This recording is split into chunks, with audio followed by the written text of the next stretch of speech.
大家好，今天我们一起看看野村研究所辜朝明2023年的一个演讲，覆盖了当时的热点话题：地缘政治、通货膨胀、日本的资产负债表衰退，并比较分析了中国经济面临的问题。我们主要看看中国和日本的比较分析，现在看来相当有预见性。开始之前，我们稍微介绍一下辜朝明的背景，已经了解的朋友可以跳过啊。他1954年出生于日本神户，然后1960年去东京上学，1972年到1976年就读于美国加州大学伯克利分校，获政治学与经济学学士学位。之后1981年拿到约翰霍普金斯大学的经济学硕士学位。毕业后到美国纽约联邦储备银行担任经济学家。1984年回到日本，在野村证券担任首席经济学家，一直到1996年。期间他亲身经历了日本1980年代的泡沫经济，以及1990年开始的破灭过程。1997年至今还是在野村在他的研究所担任首席经济学家。他的主要著作有《大衰退：宏观经济学的圣杯》、复盘：一个经济学家对宏观经济的另类解读、被追赶的经济体。他在学术上有一个比较大的创新和贡献，他基于对美国大萧条和日本90年代长期衰退的研究，于1997年到1998年间提出了资产负债表衰退理论。他观察到日本企业在泡沫破灭后，因资产价格暴跌、负债高企，优先偿债而非追求利润最大化，导致需求收缩，货币政策失效。因此他主张政府应该作为最后借款人，通过财政刺激维持总需求。这里是大佬透镜，我们致力于过滤信息海洋中的垃圾，为您挖掘优质内容，欢迎订阅常来。他说中国房地产泡沫破裂类似1990年日本商业地产崩盘，当时全国价格下跌 87%， 两者均面临资产负债表衰退，企业和家庭优先偿债，拖累经济增长。但是中国也面临特有的挑战，比90年代日本更为严峻，即使政策最优，经济也可能放缓。那我们现在来看，经济实际上是大幅度放缓，有哪些特有的挑战呢？第一个，与西方的脱钩。西方占全球 GDP 的 55%， 是关键市场，脱钩将抑制中国企业的投资。脱钩可能会抑制中国企业的投资，可以说是看走眼了啊。实际上并没有，反而在中央和地方政府的补贴下，产能严重过剩。2016到17年已经去过一次产能了，这几年又来了。那么当年的日本呢，在广场协议之后，基本上就相安无事了，不存在脱钩的问题。第二是监管的不确定性，那些年中国整治互联网、金融、房地产、教培等行业，进一步抑制了投资，打压教培行业，大家印象应该非常深刻吧？还记得新东方俞敏洪把桌子和椅子都捐掉了，开始搞直播带货，最开始是他自己上场卖农产品。第三，人口下降，与日本泡沫破裂后19年人口才下降不同，中国泡沫破裂与人口下降同时发生，所以是叠加的压力。第四，新冠疫情储蓄耗尽，疫情期间政府的支持有限，企业和家庭可能已经耗尽储蓄。记得非常清楚啊，2022年3月27号上海开始封城，什么分区分批封控、全域静态管理，那次伤害非常大，而世界其他地方已经开始解封，可能很多人已经记不太清楚，但是钱包应该知道，因为都空了。好，要点我们就分享到这里，接下来是演讲的完整版，有兴趣的朋友请继续。如果我们的内容对您有帮助，请帮忙订阅、点赞、转发。Good afternoon, and thank you so much for having me on this event one more time. We live in a very difficult world in that what we thought was perfectly reasonable, perfectly sustainable things are no longer considered sustainable. I mean, all these, as was just mentioned, the economic relationship between China and United States are moving further and further apart.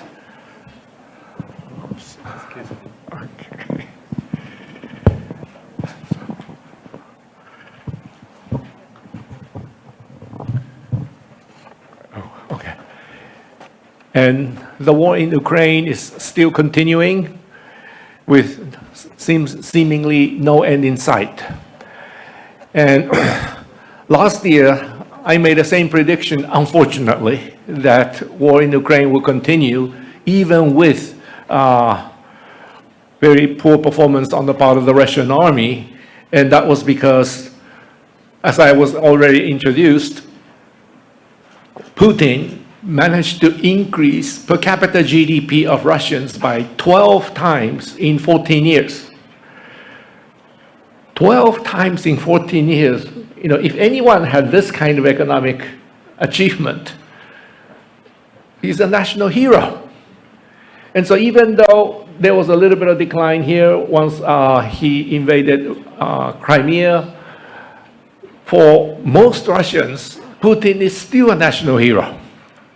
And so a little bit of military setbacks here and there is not going to kick him out of the presidency that easily. And so even if Russian army is not doing very well in Ukraine, my guess is that he will stay on until something really horrible happens. And with this kind of economic achievement, it's very difficult for outside. Even Mr. Prigozhin, who tried to do this military protest against Putin, probably realized that even though he may be able to take over parts of Russia, he does not have the performance record like this one. Unfortunately, when the news reports, CNN, BBC, talk about Ukraine, Russia, they only talk about the politics or the military issues, never economics. But it's economic performance that is keeping Putin in place. So we have to really pay more attention to what's happening to the economy, what's happening to per capita GDP of Russia. Unfortunately, both Russia and Ukraine stopped publishing the new GDP numbers for obvious reasons. So this chart is exactly the same chart as you saw last year. I apologize for that, but I think it's important to remind ourselves that this is where Putin's support comes from. That's the Russia. In the Western countries, as I indicated to you last year, they were so determined to make sure that Putin will not win. Not saying he has to lose, but he cannot win. And that comes from the Western consensus that dictator should never be appeased. If you give them something at the beginning, then they want more and more and more. And that's basically what happened in 1938 between Adolf Hitler in Germany and Neville Chamberlain of the UK. At that time, Germany was having a great economy, just like Putin, and he wanted to get back all the territories that Germany lost after World War I, and he was actually taking some of them back. The Western democracies wanted to stop him, and then this little piece of real estate in Czechoslovakia, there were some Germans living on the other side of the border still, and Hitler wanted this back. And Neville Chamberlain said to Hitler, if this is the last piece of real estate, maybe we can have a deal. And Hitler said, yes, this is the last piece of real estate I will ever want. So Neville Chamberlain said, okay, let's have a deal. Well, 1 year later, or less than 1 year later, Hitler attacked Poland and the World War II started.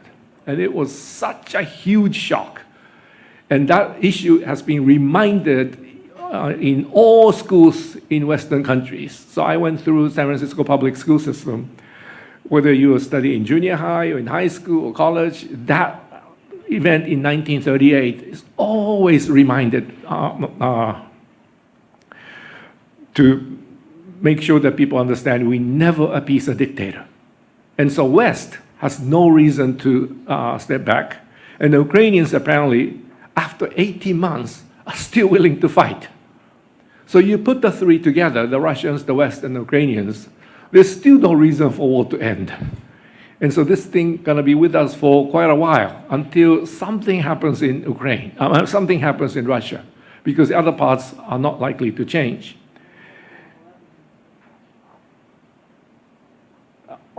And Russian economy is only 7% of US economy, only 10% of the Eurozone economy. It's about the size of South Korea.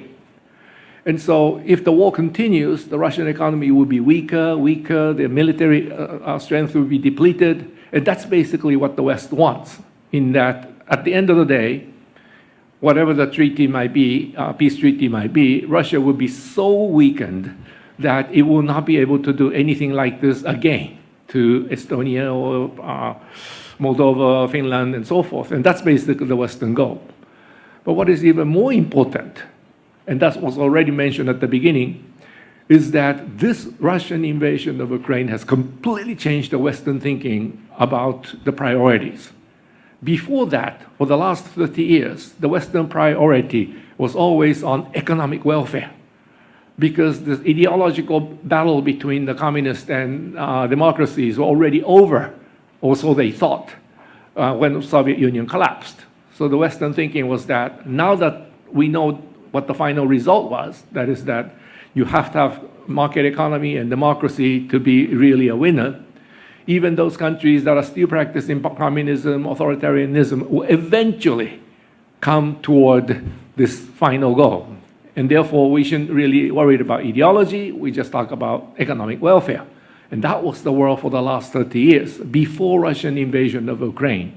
But once the Russia invaded Ukraine, all those people in the West realized that just because the country has become richer doesn't mean they're going to be free and open. And of course, that's happening across the Taiwan Strait also. So all these things are changing.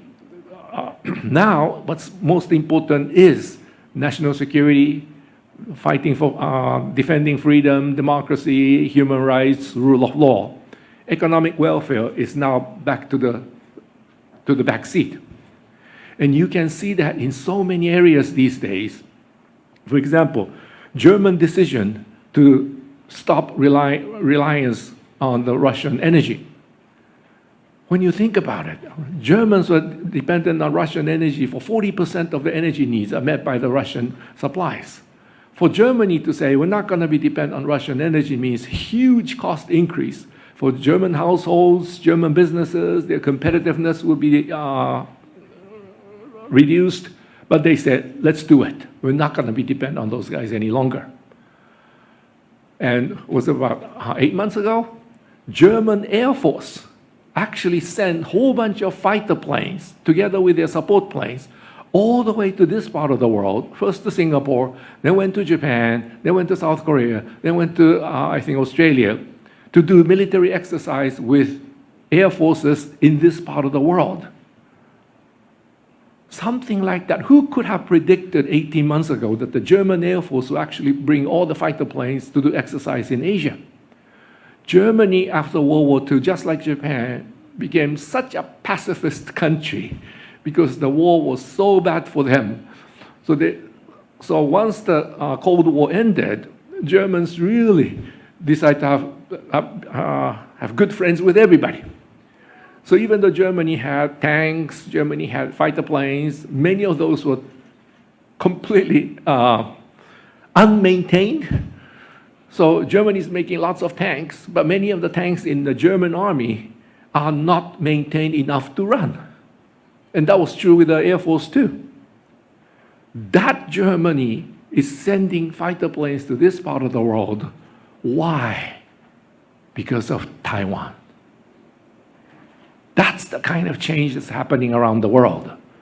This is now such an important place among the scheme of things in geopolitics that even Germans are willing to send fighter planes. I'm sure they wanted to do practice with the Taiwanese Air Force, but that was perhaps too strong of a message, so they did practice with everybody else around Taiwan.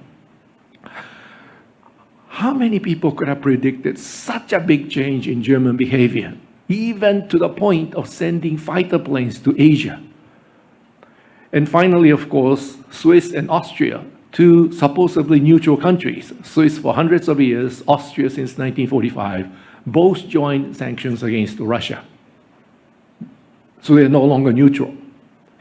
But these massive changes are happening in the Western world, and that has a huge implications on those of us here as well. For example, in the past, until 18 months ago, if these Taiwanese companies had a business with the Chinese companies, and these Chinese companies had a business with a Russian company, no one cared. This was perfectly okay. And a lot of business were going on around like this all over.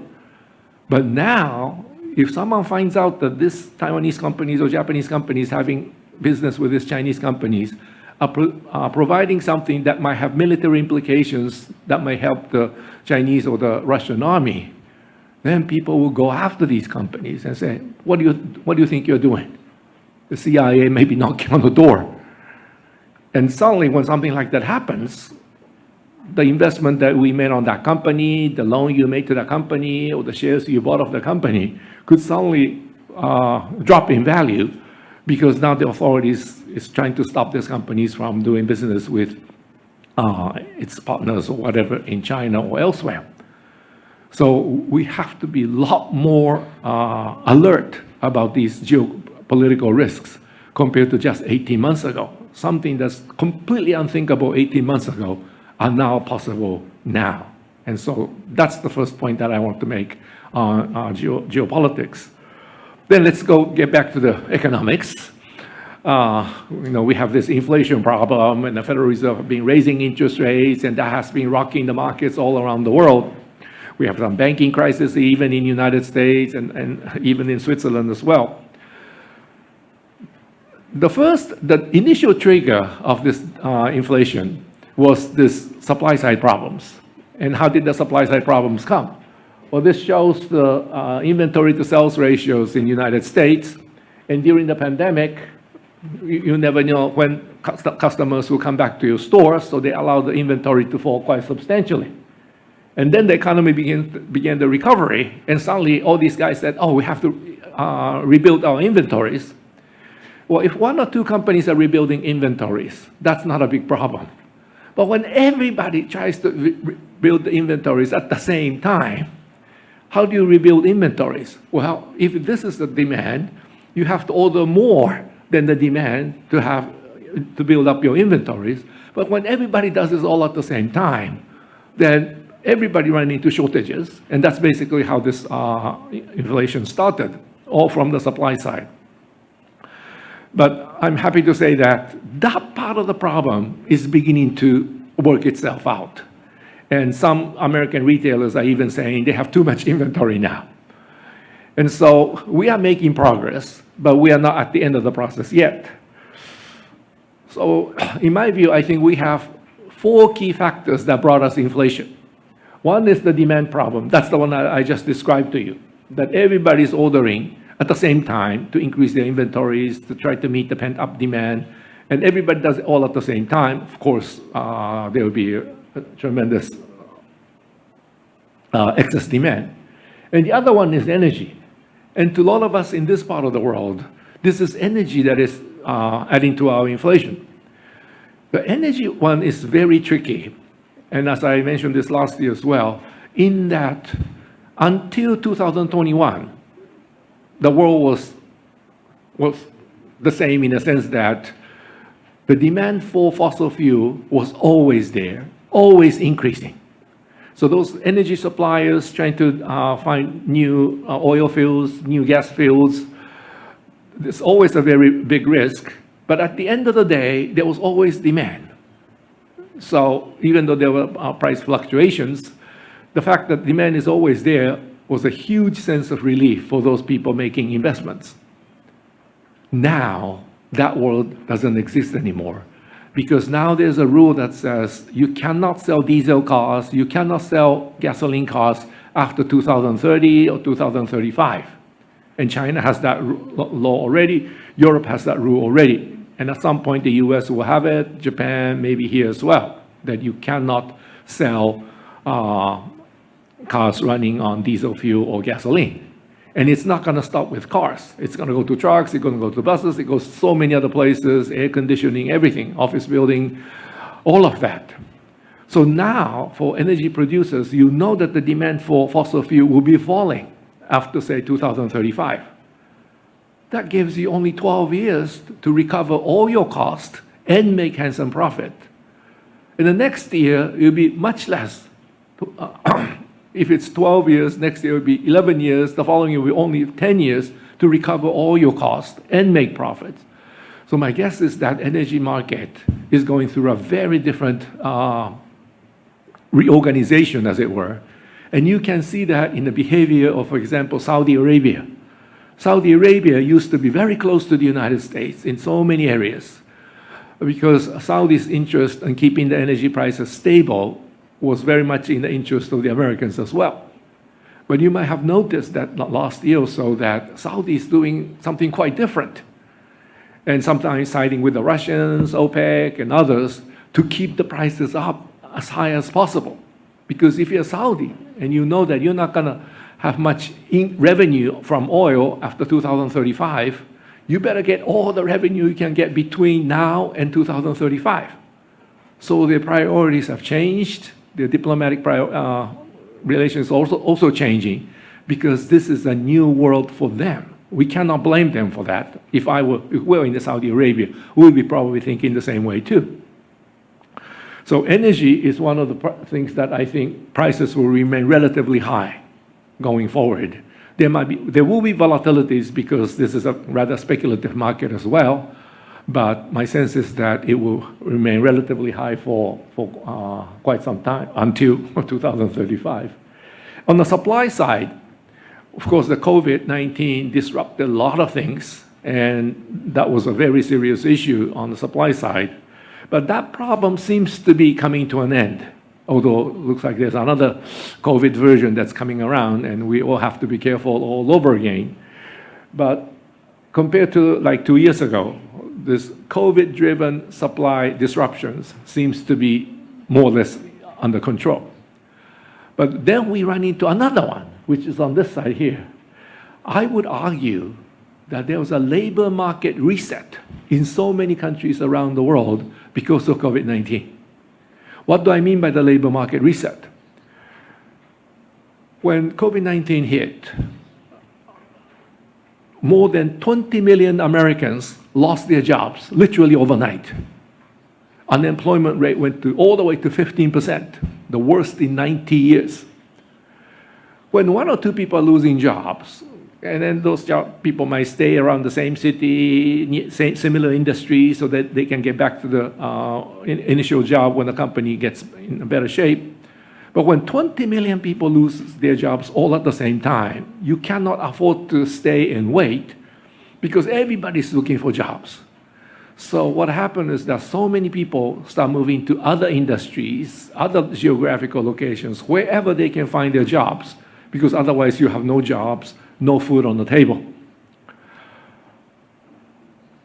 That means all the expertise, the skills, know-how that these 20 million people had were decreasing every day because these people are looking for jobs in other industries, in other locations. What that meant was that effectively, labor supply curve was shifting to the left because their skills levels are falling. And then so that when the economy recovered and they wanted these people back, because the labor supply curve has shifted to the left, you have to pay a lot more to get the same workers with same skills. And that's how you ended up having these wages rising and employers scrambling to get the workers because it became so hard to get the same level of workers again. And you can see this in this chart here. Those countries where unemployment rate went sharply higher, so United States, Canada, the wage levels are also going much, much higher. And those countries where unemployment rate did not move up much, whether in here, Japan, or here in Italy, Italy unemployment rate was high to begin with, but it did not shut up like in the United States or Canada. Then labor wage increases has been very stable. Because in the case of Japan, for example, most of the workers were still working. Japanese unemployment rate never went higher than 3.4%. So most people still with the firm, so their skill levels were still there, nothing was lost. So when the demand came back, they could go back and start producing those things because all the skill sets are still there. But in the case of other countries like US and Canada, they have to get the workers from other industries or other areas. They don't have all the skills needed, and that's why the prices went up so much higher. So I would argue that this problem, the labor market reset, especially for countries like United States, UK, and Canada, will be with us for a while. Because once you lose your skill levels, it's going to take a while to regain it. So we might see this labor market issues for another 1 or 2 years, perhaps even longer, because we have no historical example to see how long this process is going to last. But my guess is that at least a year or two, we're going to be facing with this labor market problems because of this, what I call labor market reset. So those are the factors that brought us inflation. But what about the factors that brought us deflation? Are they all gone? Because depending on how you think about the factors that brought us deflation, our view of the future will be very different. If the factors that brought us deflation are all gone, then we have to really think about wage price spiral like we saw in the 1960s and 70s. But if those factors are still there, then once everything is normalized, then we should go back to that world that we were there before COVID-19. And I would argue that those factors that brought us deflation are still with us. And the only thing is that the other factors are on top of it, which is pushing the prices higher. But if they're gone, we might come back to the same world that we were before COVID-19. So what were those three factors that brought us deflation? I think there are three. One of them is what I call balance sheet recession. And I'm sure those who listen to me are sick of this thing already. Balance sheet recession happens when everybody's in the bubble with borrowed money. And when the bubble bursts, asset prices collapse, liabilities remain, balance sheets underwater, these people all have to repair their balance sheets. They're technically bankrupt. How do you repair your balance sheets? You pay down debt. So people start paying down debt. That's the right thing to do at the individual level.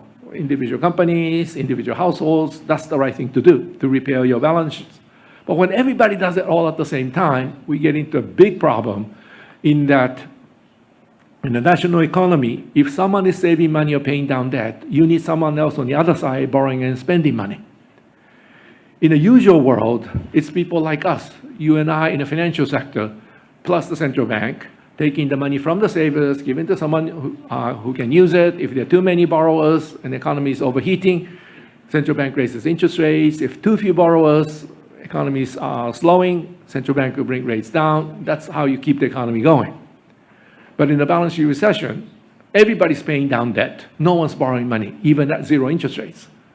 And that's how we get into this huge deflationary spiral.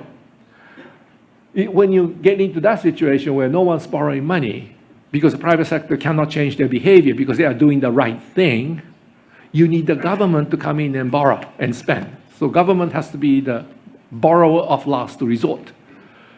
But this whole concept of balance sheet recession did not exist when these bubbles burst.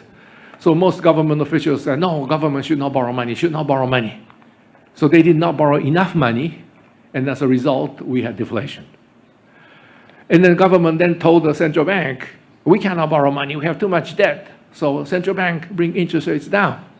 So all the central banks brought interest rates down. But there was another thing that we were not taught in our economics, and that is that you have to have borrowers before monetary policy can work. But when borrowers disappear or repairing balance sheets, you bring rates down to zero, nothing happens. And of course, nothing happened in the United States after 2008, Japan after 1990, because borrowers were not there. They're all paying down debt. That's how we get into this inflation, deflation situation. And this part is becoming better and better because if you continue to pay down debt, at some point your balance sheet is balanced again. And then you can say, I'm out of this mess.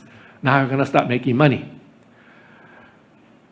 Not that simple, unfortunately, because those people who had to repair their balance sheets, I hope none of you had this horrible experience, but if you do have this experience, you know it's a very, very painful process to repair your balance sheets. And after that, you say to yourself, I will never want to borrow money again. This is a kind of a psychological trauma. And Americans who lived through the Great Depression, which was the biggest balance sheet recession in history, those Americans never borrowed money until they died. because the experience was so bad. And we are having that in many parts of the world as well. Many Japanese corporate executives still are traumatized by that experience. So even though balance sheets are becoming cleaner every day, the trauma, unfortunately, is still there. The other factor that we have to worry about is that, as was already mentioned, it's much cheaper and much more profitable to build things outside the developed world.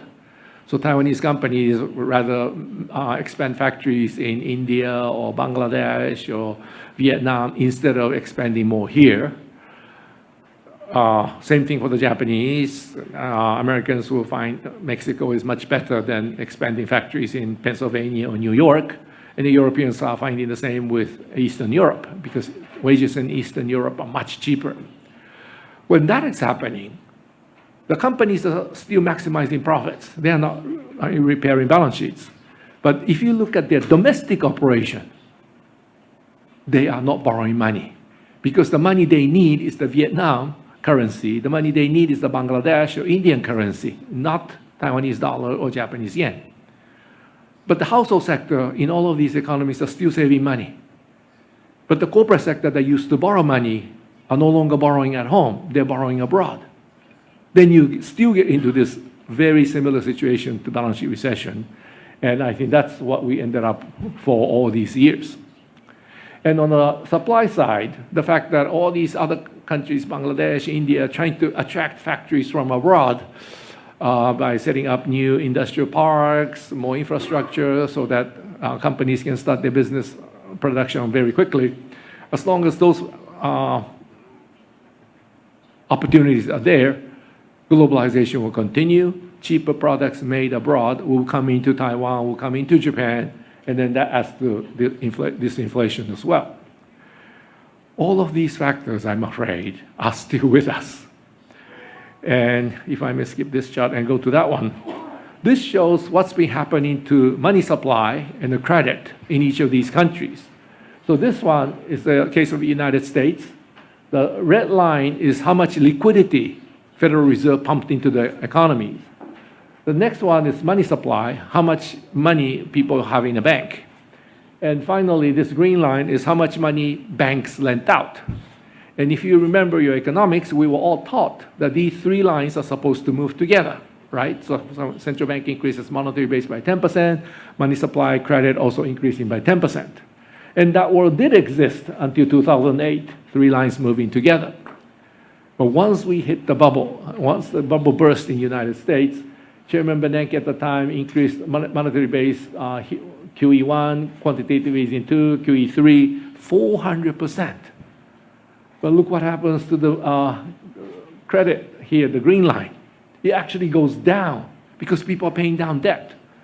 So the amount of loan out there was actually shrinking for the first 3 years and then gradually increased thereafter. Of the three lines, I pay most attention to this green line. Why? Because central bank can add all the reserves into the banking system at once. But for the money to come out of the banking system and enter the real economy, banks have to lend money. You cannot give away money because this money actually belongs to depositors. And this is how much money banks lend out. So even though central bank put in this much liquidity in the system, only this much actually came out. And if this is about 3% per year, that's not enough to produce inflation, which is why inflation rates remain so low for so long. Now, that's the world that existed all the way until COVID-19. But starting 2021, something happened. And suddenly, Americans start borrowing money here. So if I may just, I just magnified that part of the chart here. When COVID-19 hit, there was a big increase in borrowings because all these companies thought they have to have some cash in the bank so that they can pay whatever they have to pay, even though the income might be drying up. But then they realized that, oh, it's not so bad. So they pay back the debt to the bank. But starting around 2021, they start borrowing money like crazy. Increase of about 11% per year compared to 3% per year before that. Now, I don't know what is the reason behind this. And I'm trying to ask a lot of people to find out why there was sudden pickup in this borrowings. But this is already after 10 years of the Lehman crisis, so their balance sheets must be cleaner. Inflation rate was high, interest rates are low, so real interest rates are very low. So those are probably the factors that was behind this increase in lending. But from the perspective of the Federal Reserve, the fact that bank borrowing is skyrocketing means you could really have a classic inflation, right? Because the money is coming out of the banking system, entering the real world very rapidly. That means there might be too much money chasing too few goods. That's a classic inflation. And I think this is one of the key reasons why the Federal Reserve suddenly, November 2021, start arguing that we're going to be inflation fighter, not a deflation fighter. Whereas before that, Jay Powell was still saying, I'm the deflation fighter, not an inflation fighter. The sudden change, I think, has a lot to do with this one. And they kept on raising interest rates. And finally, this is beginning to slow down, which is a good news as far as inflation rate is concerned. But I will get back to this a little later because this is only happening in the United States. In other parts of the world, this is Europe. No such pickup in borrowings here. Still very steady, slow. This is UK. Still very slow, actually coming down a little bit. And this is Japan. No sharp pickup in bank lending. And finally, just for the contrast, this is Taiwan. In Taiwan, three lines are more or less moving together. So Taiwan is still in a textbook world. Taiwan is not experiencing balance sheet recession, which is a good thing. We are in a normal world here. We can still use our textbooks to see what might happen next, because these lines are more or less moving together. So if you compare all these together, this is the Taiwan line, this is the American line, and the other three are the Eurozone, UK, and Japan. Although Taiwan line is moving rapidly higher, but there's no pickup, right? The key point is whether there's acceleration. Only US have this huge acceleration here, which then prompted the Federal Reserve to tighten monetary policy. The other three of UK and Eurozone are tightening monetary policies, but not to the extent of the United States, because the differences are quite clear. Then we run into another problem. And the problem is that this is the first time in history where central bank has to tighten monetary policy with all these excess reserves already in the system. In the past, excess reserves in the banking system was very small. So the amount of reserves in the banking system was not an issue. But this time, because of all the quantitative easing, the amount of excess reserves in the US banking system is $3 trillion. That's 1,600% higher, 1,600 times than the amount of excess reserves that was in the system just before Lehman collapsed. So with so much excess reserves, how do you tighten monetary policy? And this is important because in the past, in the textbook world, without quantitative easing, central bank had two tools to tighten monetary policy. One is to squeeze the availability of reserves, and the other is to raise interest rates. And when Paul Volcker, apparently Jay Powell's hero, when he was tightening monetary policy back in 1979, he basically squeezed the availability of reserves. And because there was so little excess reserves in the banking system, when that reserve was squeezed, all these banks had to scramble for the reserves. Short-term interest rates went to 22%, and that killed the economy and the inflation very quickly, as in the textbook. But this time, that option is not available. The $3 trillion of excess reserves, even if Jay Powell removed $1 trillion, there will be still $2 trillion left. And what does that mean? If someone comes in to borrow from the bank, and if, let's say, the interest rate is 5%. In the past, if someone says, I'm willing to pay 6%, can we borrow the money? But if the bank did not have excess reserves, this bank will have to get more money from the depositors, go to the bond market, or go to the whatever market to get some money to lend, which is a very complicated process, which is why it was difficult for these people to borrow, even if they are willing to pay more. This time, if the interest rate is 5% and someone comes in, I'm willing to pay 6, banks have $3 trillion to lend. So, oh, of course, sure. So as long as people are willing to pay a little higher than the official rate, the money can keep on going into the economy because banks are stuck with so much excess reserves. As a result, even though Federal Reserve already raised to 5.25%, the market is really not all that tight. Financial market is not all that tight. And you can see that from this chart. This blue line is Financial Condition Index put together by the Federal Reserve Bank of Chicago. And the other one is the Federal Reserve's policy rate. And in the past, every time the policy rate goes up, the red line goes up, the blue line also went up. So every time the Fed tightened, financial condition also tightened. But recently, that relationship has broken down. The Fed has tightened this time, quite substantially from almost 0 to 5.25, but the financial condition index is still minus 0.3. Minus. Minus means it's still looser than the average of the last 50 years. It has to be in a positive range before it really starts squeezing the inflation. But the fact that we're still in a negative range means that it's not really tight enough to squeeze the inflation. That's why Jay Powell keeps on talking about financial condition is not tight enough. Financial condition is not tight enough because he's referring to this thing. And it is not tight enough to really kill the inflation. So we are in a very different world. This is the first time in history where central bank has to tighten monetary policy with this humongous amount of excess reserves already in the system. And all the tightening has to be on interest rates because they cannot use the other tool of squeezing availability of reserves. And you can actually see this in many of the Federal Reserve publications. This is a quote taken from Beige book of the Federal Reserve. And you can see that, for example, San Francisco Fed as late as October of 2022. By then, the Fed was tightening quite substantially. Competition for loans remained brisk. Liquidity was elevated. All these banks are trying to compete with the other banks to make sure that they can lend.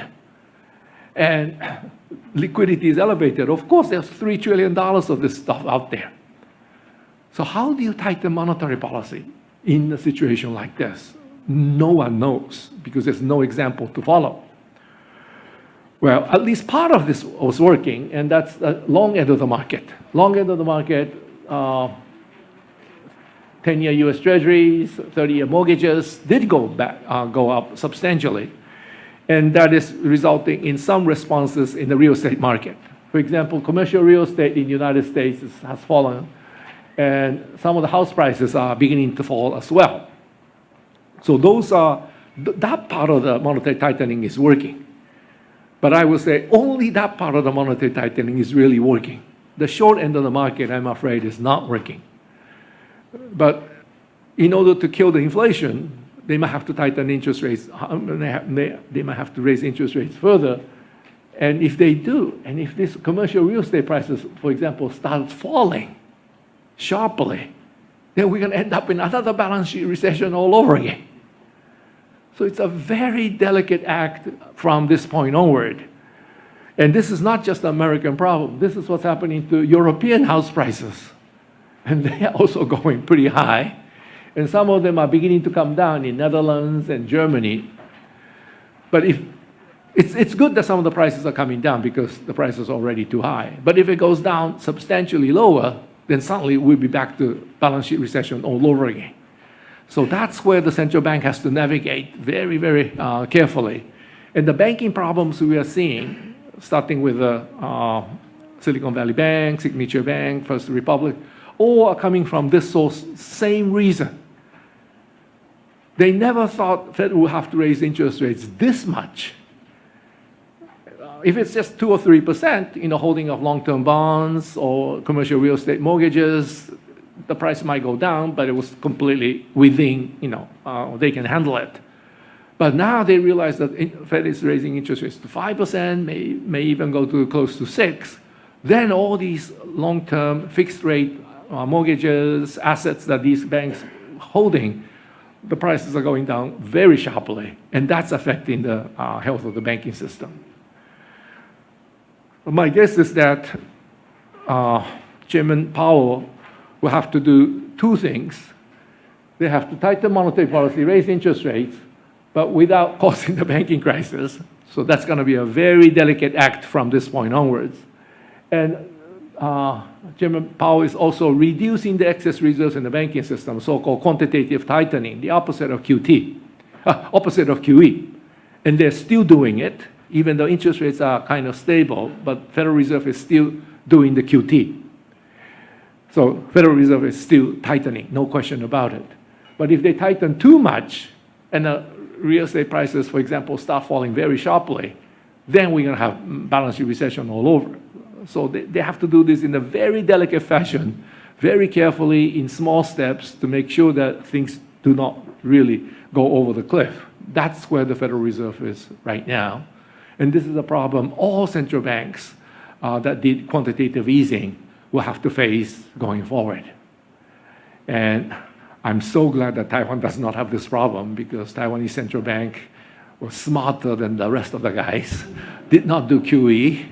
And so this problem will not arise here, but it's going to happen in Europe, in UK, in Japan, as well as, of course, the United States. So when we are looking at financial markets, we have to remember that this is the first time in history the central bank is tightening monetary policy with excess reserves in the banking system.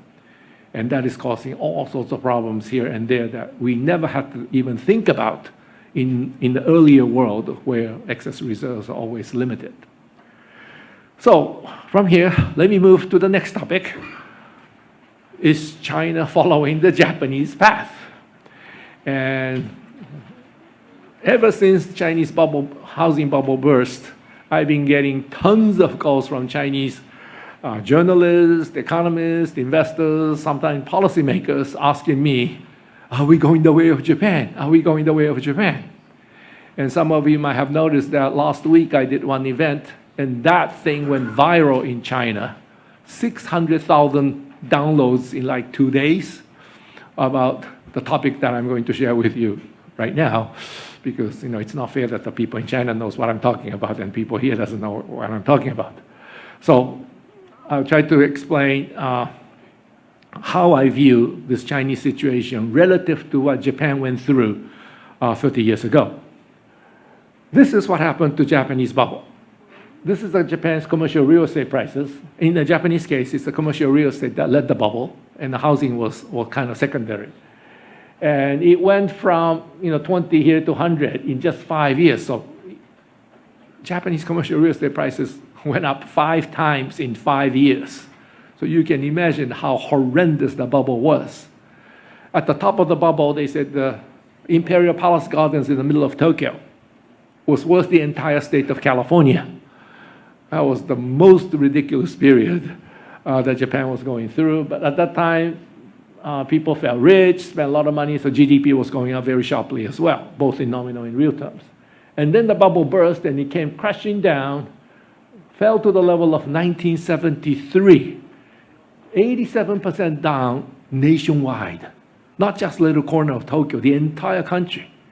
So just imagine in Taiwan, Taipei prices down 87, Xinbei down 87, Lugang down 87, Taichung down 87, Kaohsiung down 87, Pingtung down 87. What kind of economy you think you got left in Taiwan? Then you look at the Japanese, Look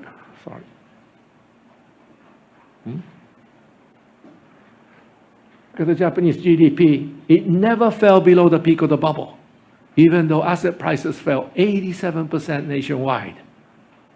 That's the most remarkable part of the Japanese experience, in my view.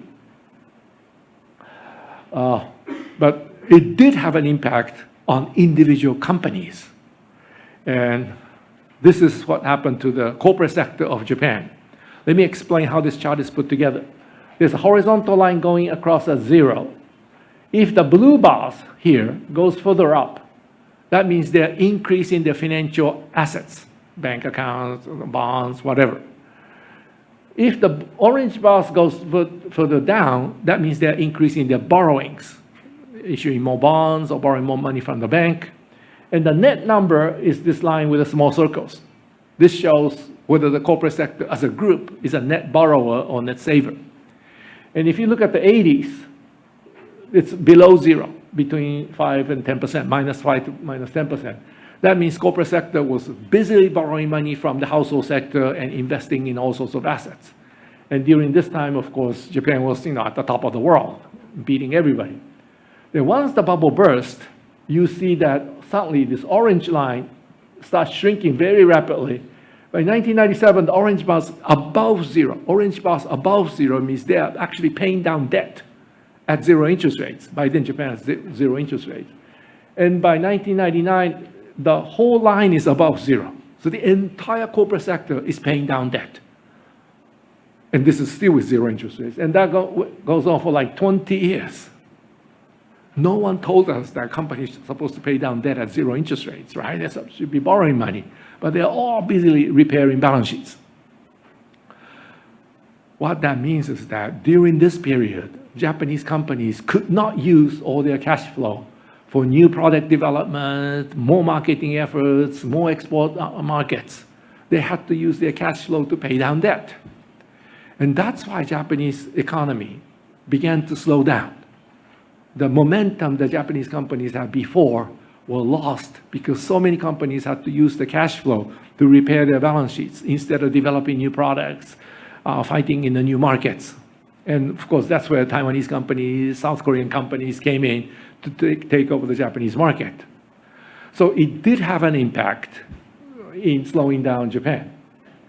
One company, of course, was not affected by this, and that's Toyota. Toyota came out with this super sophisticated technology called hybrid technology and became the top auto companies very quickly. How did Toyota do that? And all the other ones, Nissan, Honda, start losing the lead. Very simple. Toyota had no debt. Toyota was screwed by the bankers 70 years ago. And the family said, this company will never borrow money, period. So none of this was affecting Toyota. So Toyota could use all their cash flow to develop hybrid technology, other technologies, and Toyota continued to do very well. But Nissan and others had to fight with these balance sheet problems. So that's why they fell behind. Well, most recently, the orange bars are below zero, so they are no longer paying down debt, which is good. But the net number is still above zero. Why? The balance sheet is already clean. How come they're still not borrowing? Well, as I said earlier, there's a trauma toward debt. They don't want to borrow money. And the second reason is that it's more profitable to borrow outside the country and invest outside. So that's why it's in this shape. But for Japan to really become a normal, strong economy, this one has to come down. That's when Japanese economy is really back to the textbook world. So that's what happened to the companies. So how did Japan manage to keep its GDP from falling? Well, government borrowed the money. And if the government borrowed the money, then the money comes back to the income stream, economy can move forward. So this chart shows who borrowed the money and who saved the money in Japan. There's a horizontal line going across zero. Above zero are the people saving money. Below zero are the people borrowing money. And there are four lines here: household line, corporate line, government line, and the rest of the world line. If you add the four lines together, you're supposed to get zero. That's how these things are put together. And as you can see, it is the corporate sector that screwed up Japan, in that during the bubble days, they borrow lots of money, this one. And then once the bubble burst, they realized that, oh my gosh, we have to repair our balance sheets. Then became the huge savers. Corporate sector was actually a bigger saver than the household sector during this period because their problem was just so large. But the government sector, the green line, went the opposite direction, and this is the part that kept the Japanese economy going. So the point is, if you're in this type of recession, you have to have a government borrowing and spending money. No other policy will work, whether it's a structural policy, monetary easing, none of those work because the problem is with balance sheets. Government has to come in and borrow. Now then you look at this with the Chinese data. This shows what happened to house prices in Beijing compared to what happened to house prices in Osaka and Tokyo area exactly 30 years earlier. And the magnitude of the bubble looks like it's about the same. And of course, recent numbers that's coming out of China, no one can trust anyway. But so the fact that a lot of people are saying house prices are falling, real estate prices are falling, suggests to me that China is already in a balance sheet recession. Because when that happens, and of course, we all hear that Chinese people are not borrowing money. They're actually paying down debt. So that also suggests that China is already in the balance sheet recession. But there is one huge difference between Japan and China. 30 years ago, when Japan was falling into the balance sheet recession, nobody had any idea what kind of recession we were faced with, including myself. Because we were never taught in universities this whole concept of balance sheet recession. So Japanese government tried this policy, that policy, see which one will work. None of them seems to work very well because we had no idea what disease is until I came up with the concept of balance sheet recession around 1997. But by then already, asset prices already collapsed. Today, Chinese are fully aware of this disease called balance sheet recession. As I was already mentioned earlier, I was told by a Chinese professor that nearly half of the PhD dissertations on economics written by Chinese students today are based on balance sheet recession. And I said to myself, I haven't got my PhD. How come these guys all are getting PhD based on my ideas? Only Caixin is giving me PhD because he always calls me doctor. I don't have a doctorate degree, by the way. So this kind of article appears in Chinese newspapers. Ren Zhenfei and Gu Zhaoming, why the two, I have nothing to do with Mr. Ren Zhenfei, by the way. But the fact that this kind of articles showing up in a Chinese newspaper suggests to me that a lot of Chinese people are already aware of this disease called balance sheet recession and how to cure it. And so China is falling into balance sheet recession, but my guess is that they're going to put all the right policies in place and keep that in place long enough until this problem is over. So my guess is that as far as balance sheet recession is concerned, China is in a very good position because they know exactly what to do. And I hate to say this, but in fighting balance sheet recessions, authoritarian government usually does a better job than democracies. Because in a democracy, if one side is for fiscal stimulus, the other side is always against fiscal stimulus, right? And they fight and fight and fight, and while all the time, economy is going down the drain. But if Mr. Xi Jinping gets the right advice, he can say, okay, do fiscal stimulus. In 20 minutes, this problem's over. And if the banking is a problem, and if he gets the right advice, put some capital into the banking system, and if Mr. Xi Jinping orders that, that's the end of the issue. Whereas in the United States or Japan, you could go on fighting and fighting for hours, days, weeks, months, and then the economy keeps on going down and down and down.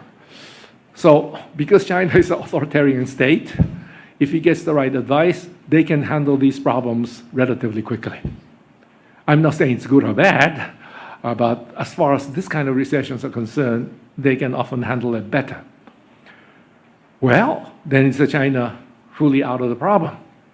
Not quite. And this is where the real problem is. If you look at the Chinese flow of funds data, which is exactly the same data as the Japanese one, you notice that the Chinese companies actually stopped borrowing money 5 years before the bubble burst. Starting from 2016, and then start reducing their borrowings. And because the household sector is still saving money, and the companies stopped borrowing money, the government had to come in to save the Chinese economy. So this green line is the government. This is all happening before the bubble burst. And this is very, very disturbing. Why? Because China is at that stage of economic development where the companies should be busy borrowing money and expanding their production systems. I mean, we know Chinese are very entrepreneurial. They have lots of technology. They're coming up with lots of innovative products, very interesting products.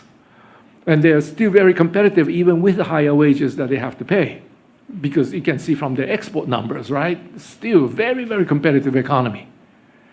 And so if you're a Chinese entrepreneur with a factory to produce these newer products, they should be borrowing money and investing, expanding. And then you see that that's not happening. They're actually not borrowing money. I wonder why that is the case. Is it because of these conflict with the United States and Western markets may not be open?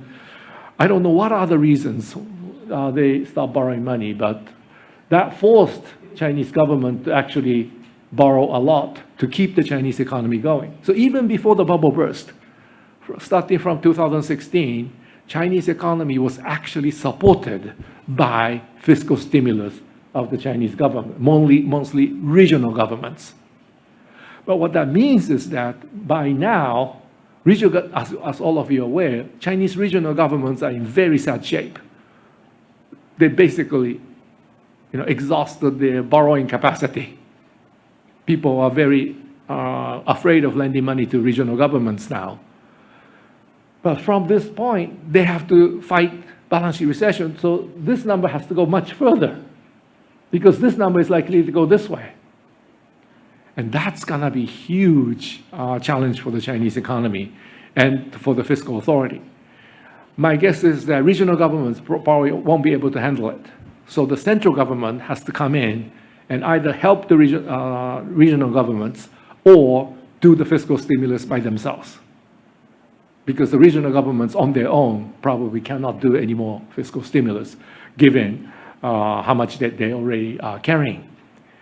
And so that's going to be a big challenge on the fiscal side. And furthermore, when Japanese bubble burst, the construction was about 20% of Japan's GDP. And it was already on a declining trend. So when Japanese bubble burst, the Japanese bubble was the prices went high and came crashing down. Not much impact on the construction. But in the Chinese case, there was a huge construction boom. And now the construction industry is frozen.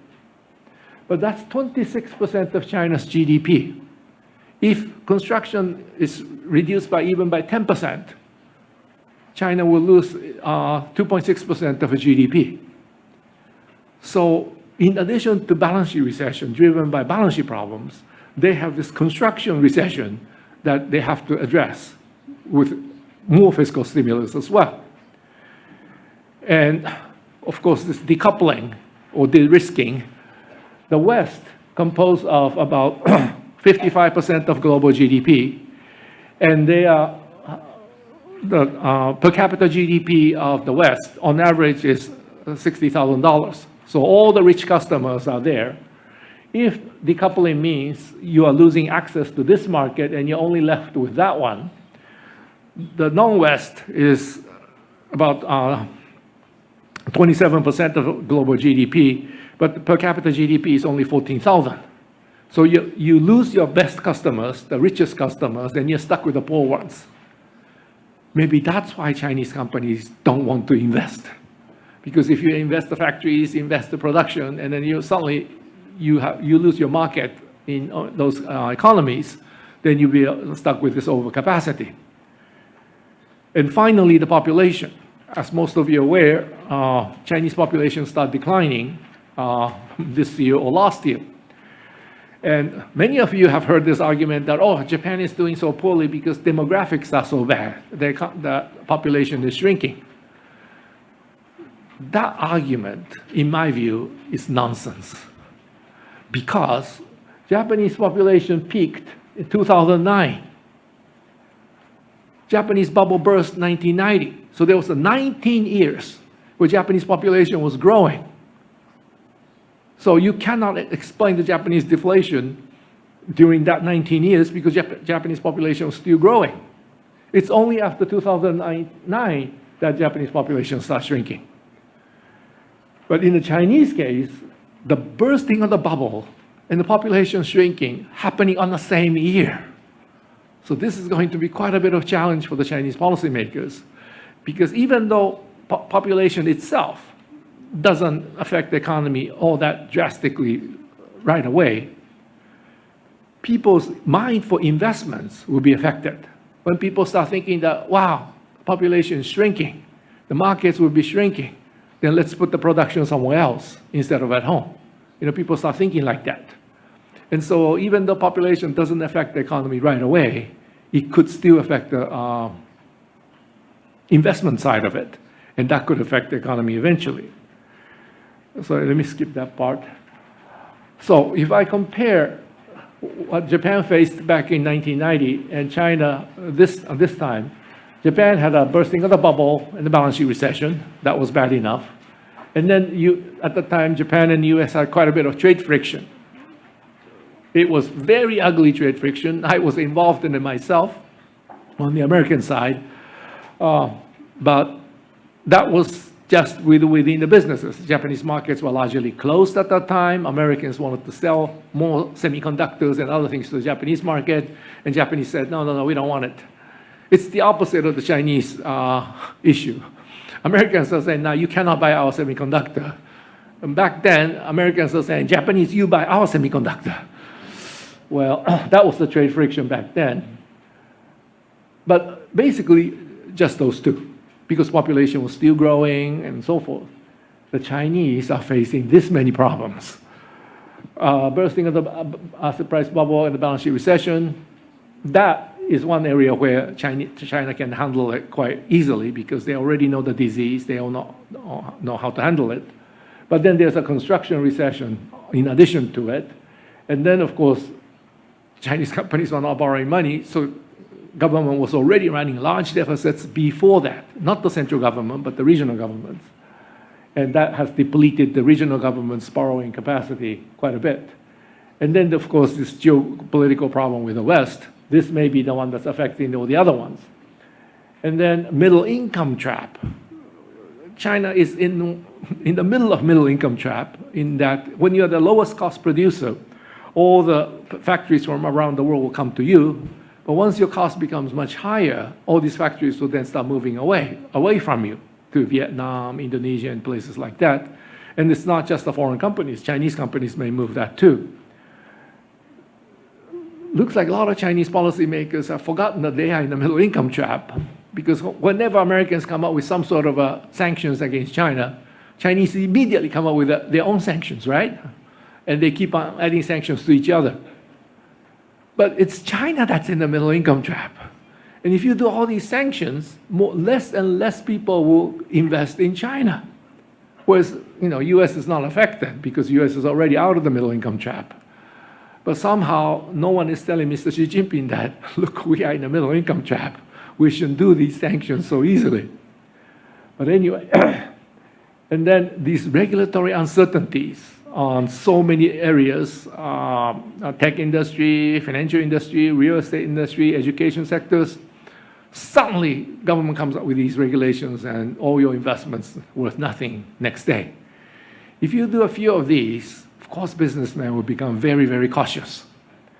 If you have 5 ideas, maybe you do only 2. The 3 never shows up because only in the heads of these businessmen, but it will affect our economic growth going forward. And of course, population. And finally, and this one I have no evidence to prove it myself, but during the COVID-19, a lot of governments provided a lot of help, financial help to the households and companies, at least in the developed world. In China, I hear that they didn't do very much of that, which means most businesses, many households had to weather the COVID-19 lockdowns by themselves. If that's the case, they must have depleted their savings during the period. And now that the economy is back, people can work. If all these Chinese households and companies decided that, wow, Now we have to rebuild our savings. And if they all start rebuilding their savings to the level they had before, that's another balance sheet recession, but on the asset side. Now, the earlier balance sheet recession I talked about is on the liability side. The liability is too big, so they have to compress it. Now, on this one, the savings are too low. They want to rebuild it. So it's on the asset side, but the net effect on the economy will be the same, that everybody's saving money is no one borrowing money. I don't know how much of that is actually happening, but if, as we hear, that people are paying down debt, trying to save money, is coming from that reason, then that's another challenge for the Chinese policymakers.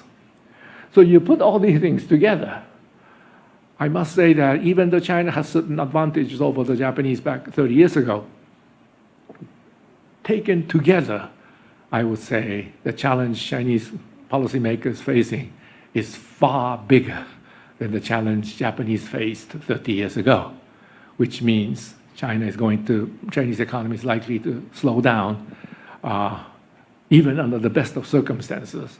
And if they screw up any of these, it could slow down even more. So we're going to be facing the second largest economy in the world, our largest trading partner slowing down going forward, and we should be prepared for this kind of situation going forward. Thank you very much.